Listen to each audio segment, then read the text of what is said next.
Hello, welcome to class. Today we shall be looking at fundamentals of peace and conflict resolution studies, and we shall be summarizing the earlier part of the course. Now, for those that don't know, this particular course, GST202, Fundamentals of Peace and Conflict Resolution Studies, is a 200 level second semester course for students of the National Open University of Nigeria. The course has about 15 topics divided into three modules, and each modules has five topics under them. So those topics are known as units. The first topic here is definition of peace, definition, causes and types of conflict. Then we have conflict theories, we have phrases in conflict, conflict analysis, conflict transformation. So these are the topics under the first module. The second module, which is the module 2, has five topics as well. So this module is dynamics of conflicts. The first module is basic understanding of conflict. So in this particular module, you'll be seeing topics like relationship between perception and conflict, language barriers in conflict and resolution, early warning and early response mechanism, arms control and demilitarization, and then peace and education. So these are the topics you have in the second module. Then in the third module, which is the trends in global issues, the first unit there is international, continental, and regional organization in the pursuance of world peace, peaceful method of conflict resolution, one, peaceful method of conflict resolution, two, cohesive means of conflict resolution, gender issues, and humanitarian interventions.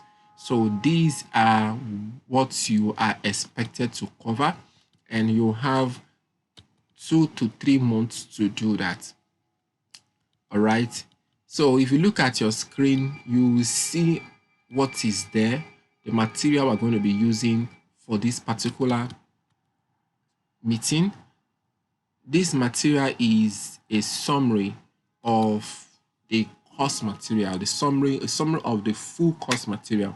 The course material itself is very, very important for you to study, but this is going to help you, it's going to support and assist you, make it easier for you in your, in your study practices. All right. So the link to where you can get the full course material is going to be shared in the description. And if you also want to have access to this particular summary, you're welcome. I'm going to drop a link to where you can have access to it. All right. Don't forget to also reach out to us if you need us for anything, be it your TMA support, your course registration, exam registration, whatever it is that you need us to help you with, we will be more than willing to help. Now, the first thing here is conflict, trying to define it. Remember that when I was running through the topics you are going to do, the first topic that I mentioned was definition, causes, and types of conflict.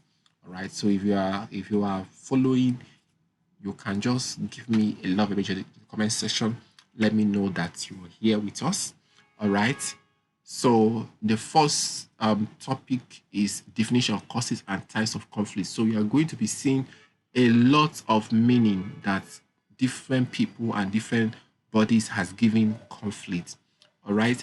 Now, the most important thing to actually note, or the first important thing to note and remember, is that conflict is a Latin word.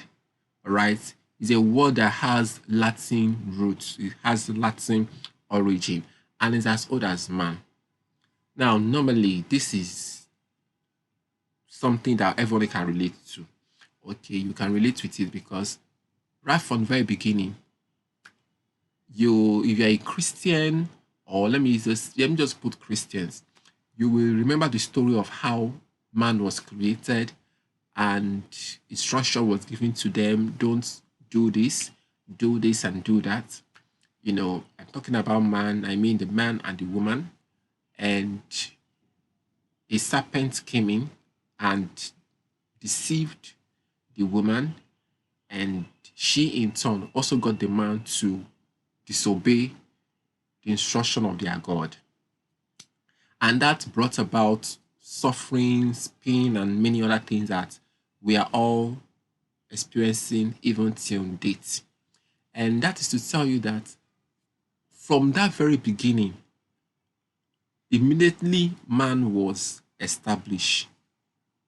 There was this sharp contrast, there was this battle, there was this clash of interest between, different sides and different forces. Okay, and it spilled into our realm. All right.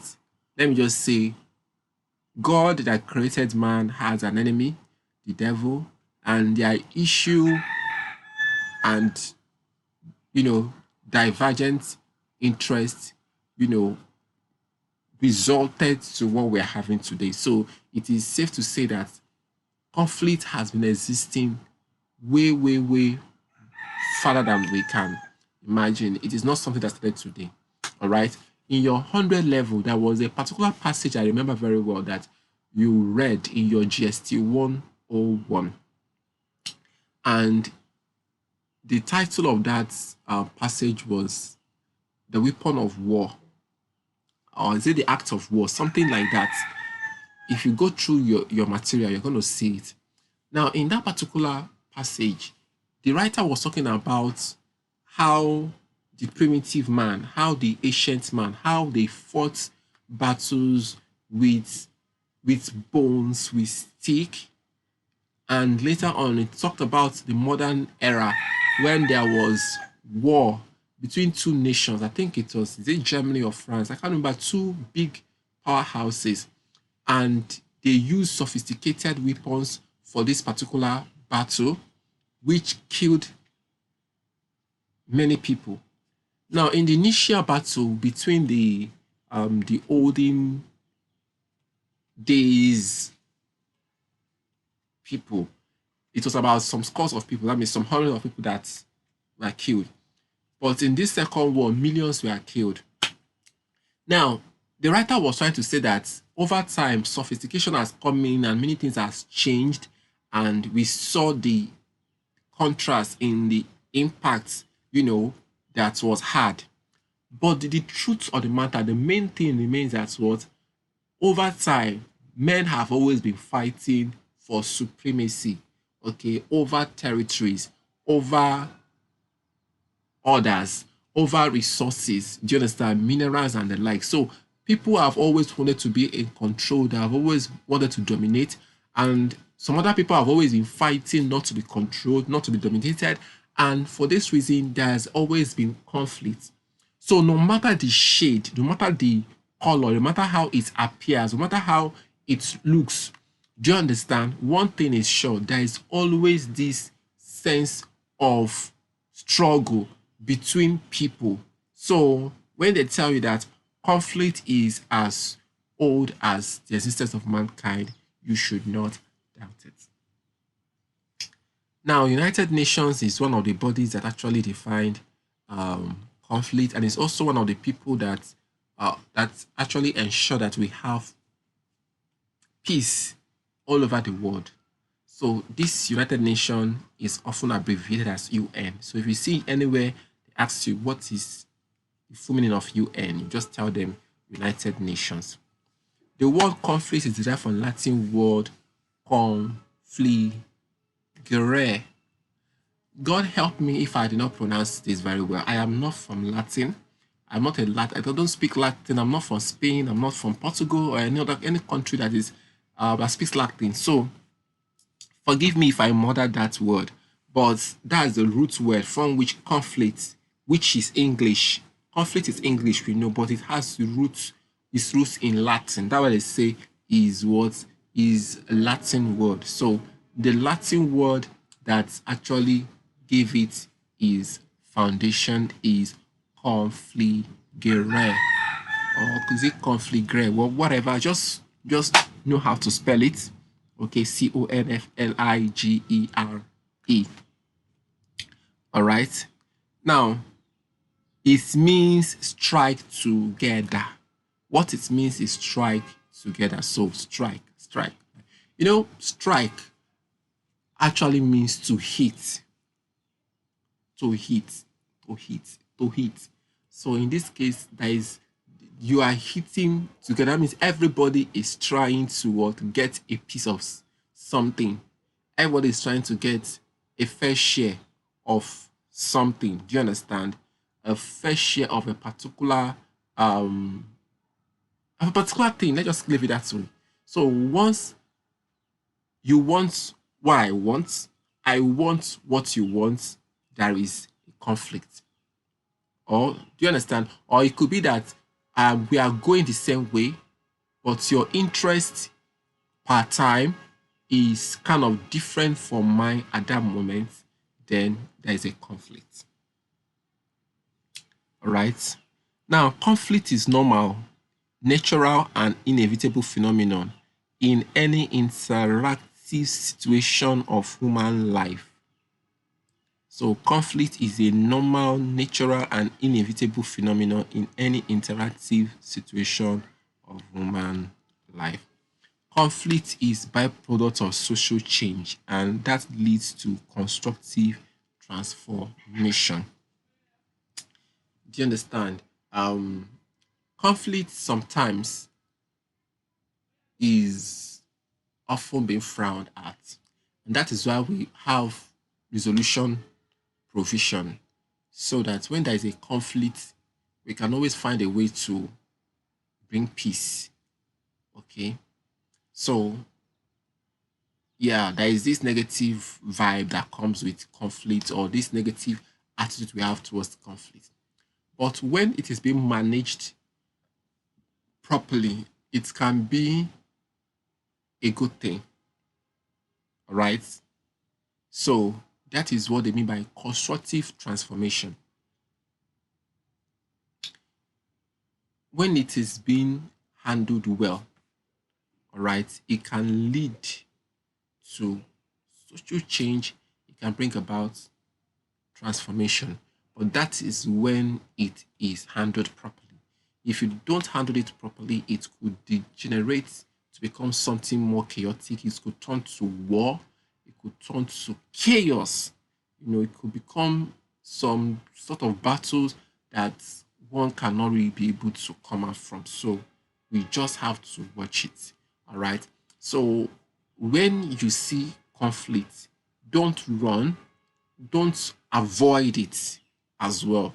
What you do is look for a way to resolve it and make the most or the best out of it. Right? Okay. Now, conflict is not necessarily negative in itself.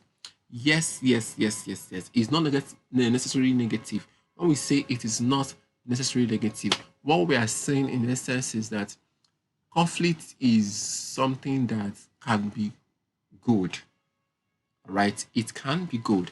It doesn't have to be seen to be bad all the time, right? Because there are some conflicts that are designed to actually pave the way for transformation. So let's just understand that. Now, we have seen that conflict is a byproduct of social change and it can lead to constructive transformation. Now, Quincy Wright defines conflict as opposition among social entities directed against one another. It is distinguished competition.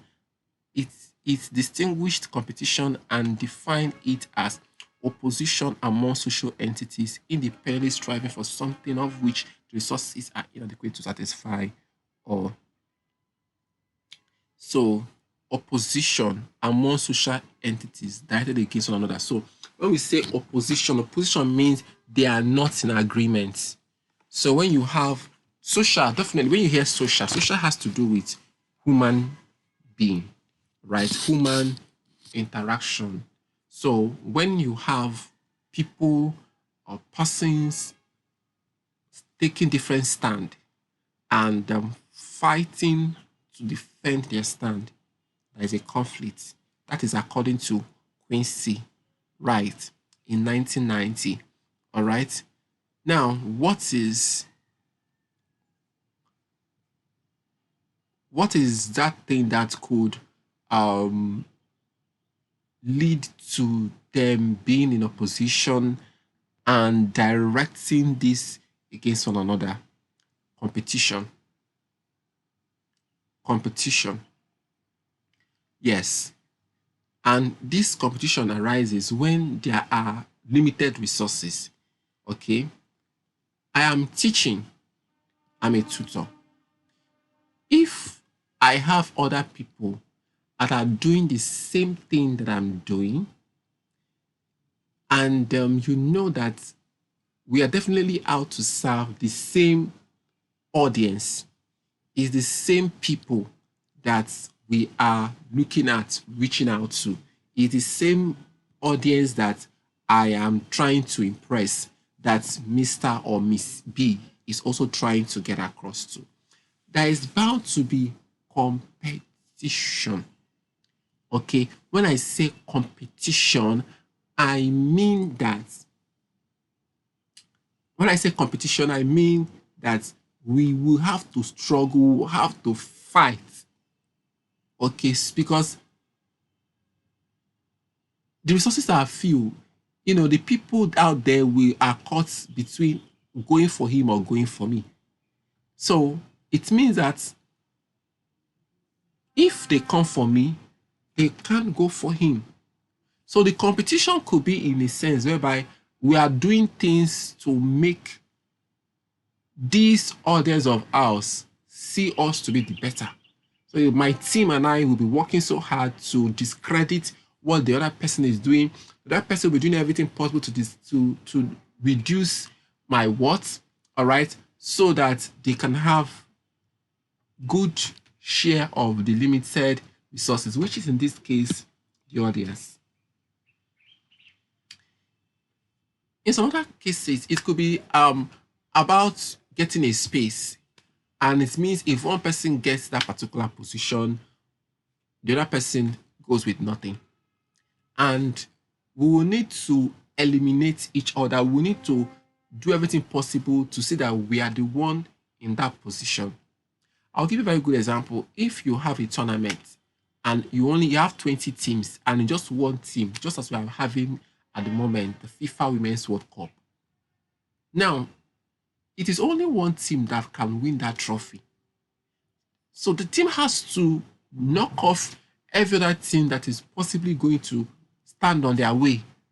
All right. So in the process of getting to that position where they can stand to claim that trophy, there's going to be a strong competition. So everything going on in you as you try to get what you want is competition for you. All right. Yes, it has competition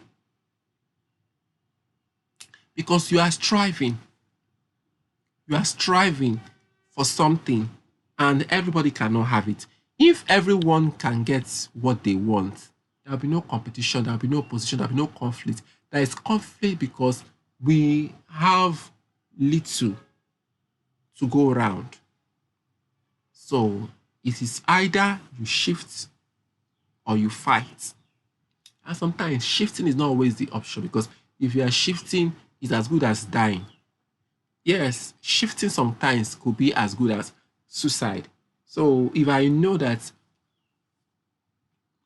when I if I know that the only chance I have out here is death, then I rather fight to live. At least even if I die, then it should be that I die fighting. So people will always fight for something that they want. And if it happened that they don't make it, they will can go back with that satisfaction of, you know, fighting and testing themselves to the very last stretch. Okay, let's move on. So we have seen that of Quincy. So this particular person, Quincy Wright, asserted that conflicts are themselves processes that lead to what? That tends to degenerate from non-violent to violent and from crisis to full-scale war. So, as I said earlier, when it comes to conflict, if you don't manage it well, it can spread to become something else. It could be non-violent. When I say non-violent, there is no confrontation, there is no blow, there is no verbal abuse. You know, everything looks very, very simple, very, very friendly until nothing is being done. Start getting some stiff exchanges. And it could just start as small crisis, something very, very little, and then it blows to become a war. All right. These days, people have become very, very careful, thanks to education, and we have seen a lot. So some things that people do in the past, and it's caused so much problem. We have seen more worse than that happening, and nothing is going on because people now understand that there are little things that triggers war, bloodshed, and many of the things that we are not always happy about. So conflict is something that could be an indicator to a future major problem. Yeah, to a major problem that is going to happen in future. This could be a pointer. So it is very, very important for you to have that understanding. Very, very important for you to notice it and know that, oh my God, this could be a test of that which is yet to come. And then you do something about it.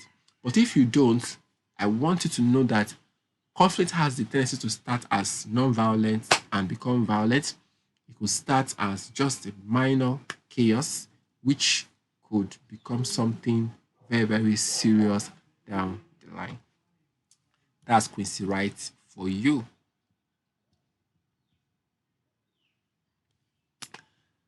Now, according to him, I believe, what is considered a situation during which two or more political groups are equally entitled to settle conflict by armed force.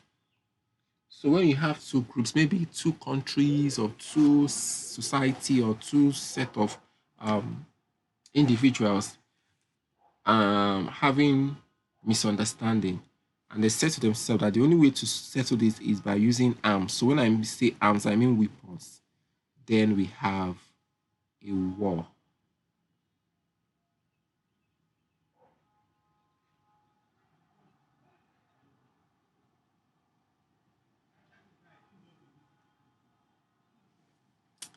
Then you have a war. Okay.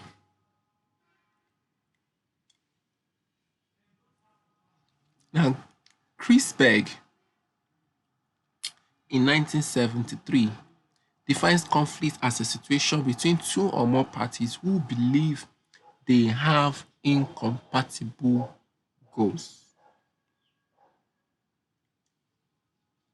Two parties that believe that they have incompatible goals. I'm going to explain this very, very well. When you have team A and team B, now, one thing I need to know in life is that we are all different. We are created to be different. We are not meant to be the same. We are not meant to see things the same way. We are not meant to react to things in the same way. Everybody is different in their own light and in their own right as well. So it's good that we understand that. It's good that we get that. So it's not possible, even as students that you are all students, you came for the same thing or the same mission, whatever it is, but you're all individuals, different in your own right. So there is no way that it's going to be possible for you to have two different persons or two different group of people and expect them to want the same thing at the same time, you know, is that's just a fact. But there will always be a place where you find a common ground. You find a common reason to coexist. All right. Now, if you cannot find a common ground of coexisting, you cannot see a reason to stand together with each other, then there is a problem. Yes, then there is a major problem. A conflict is about to spill out. Conflict is about to spill out because you are both living in two worlds that are very much apart. Okay, so it's good that you understand that.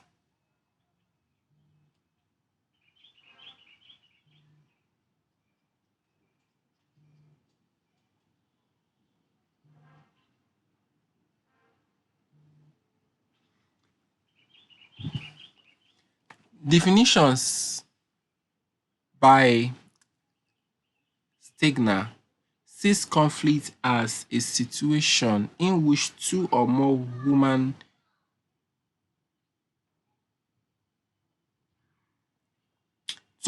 beings desire goals which they perceive as being obtained by one or the other, but not both. Please, it's important that you know all these definitions and how they connect and you know how they are connected and how they are different from one another. Okay, so please, it is good that we know that.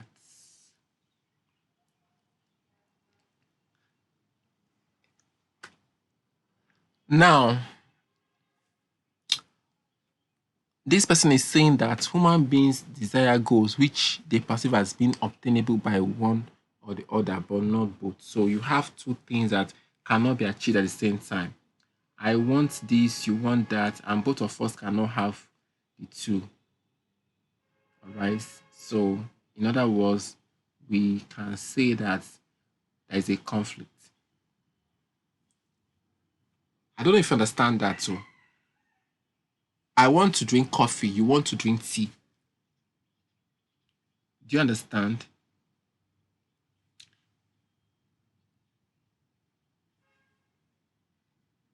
I want to drink coffee, you want to drink tea. Now, we cannot have tea and coffee. We can only have tea or coffee. There's a conflict. So I'll be fighting for tea to be available. You'll be fighting for coffee to be available.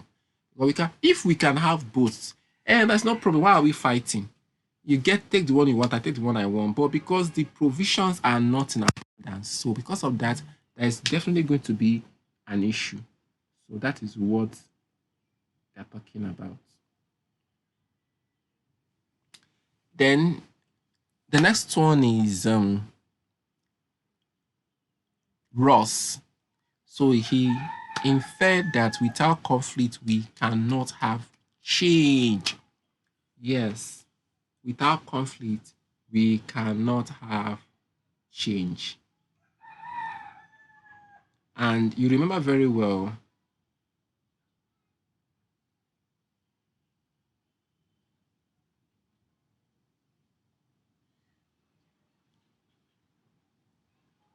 you remember very well that I told you early on that transformational change happens because of what? Because of conflict. So if there is no conflict, if people don't express their displeasure, and if people don't um, show their discomfort, there might not be changes. There might not be improvement. There might not be development. And of course, they will not move from where they are to where they actually want to be. So conflict means change. That's according to Ross. So without it, no change. Now, he inferred that without it, we can't have change. That is, whenever you see that, just know they're talking about Ross. Then the other person, Stigner, is saying that when you have goals that can be attained on their own, two different goals that can be attained, you know, one or to the other, but not both, then you have a conflict. So the person that's actually, put this forward is Stigner. All right. Now, conflict that produces negative result is referred as destructive conflict. Remember, the first topic we are treating has to do with our definition, the causes, the types of conflict, and all. So, the conflict that brings about negative result is destructive conflict. It is meant to destroy. And conflict that produces negative result is conflict that is destructive. And then we have here Action Aid in 1994 and Hoivik and Major 1994 as well. They see conflict as incompatible behavior between parties whose interests are or appear to be incompatible or clashing. So when you have people that their interest is clashing, you have conflict. All right. And the following are causes of conflict. The first one is what? Conflict over resources. Resources can bring about conflict. Resources like money, land, and the likes. The next one is conflict over psychological needs. Yes. So you have psychological needs. Everybody has psychological needs, needs for love, needs for attention, we have that's psycho, we have physiological, that is needs like shelter, clothing, and what have you. All right. So people have psychological needs, and sometimes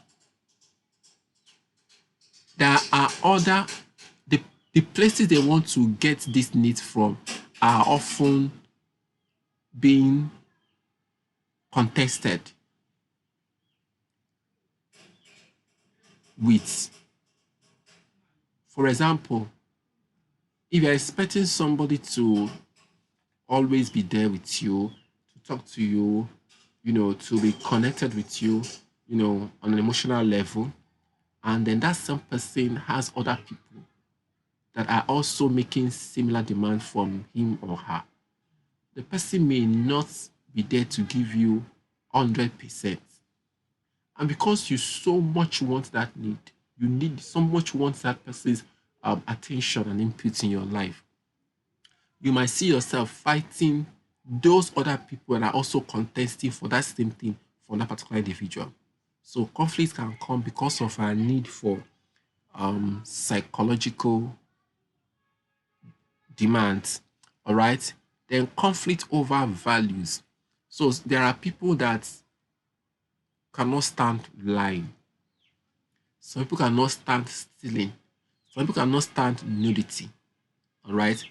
And for other people, it is normal. It is normal. It's not everyone that sees it as nothing. It's not everyone that sees it as nothing. Some people see it as, you know, as a big problem because of they uphold this value of chastity, purity, sincerity, holiness.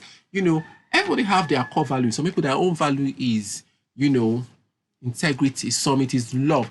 Everybody have something they hold as principle of their life. Now, when they meet people that are on the opposite end of the spectrum, it can be a problem.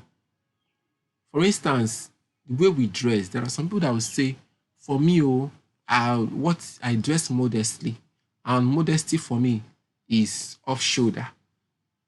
For some, if you are wearing something that shows your shoulder, there's nothing modest about it. You are giving them a shower vibes. So when these two people are to be together, you will always be having this back and forth because of what they both hold different value system. Okay. Now, conflict over inadequate information. This is something that happens a lot. I remember when I usually have misunderstanding with my team, especially when I am operating as a subordinate to somebody and I feel like I'm not being carried along very well. I always frown at it like I am working with you and I expect you to always, you know, make me feel like part of the system, make me feel like part of the team, but you are not really there. You are always making me feel like a second best, or I am a leader and I have you out there to do something and you're not coming back to me to get me informed on development that is going on. That could be a very, very big turn off for me. So when it comes to information, if I don't get information enough, the right information adequately at the right time, could be a problem for me. All right.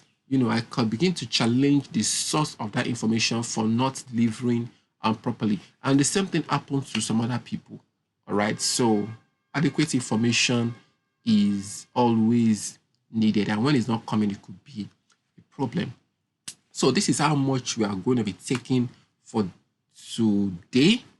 I want us to um, go through our materials. As I said earlier, I'm going to drop a link to the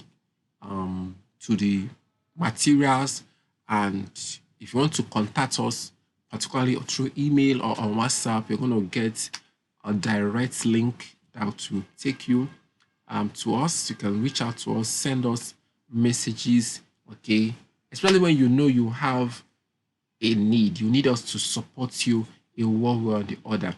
We are basically a coaching, counseling, and consultancy establishment. So what we do is we coach. So coaching is like, to show you, to inspire you to become what you should be, right? And then we have the counseling part. So in this particular arm of our business, what we do is to hold you by the hand.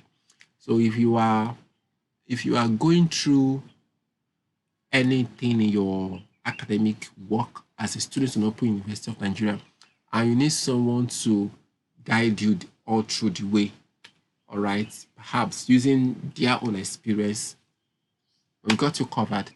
And then if you like, oh, I don't have time rather, and I'm too busy or whatever, I just want you to just do it for me.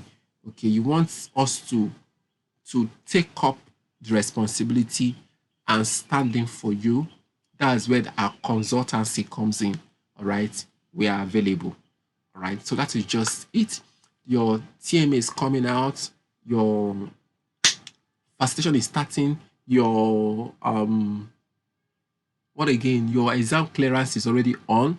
Many things are happening now, and of course they are giving course material. So don't just sit down and be like,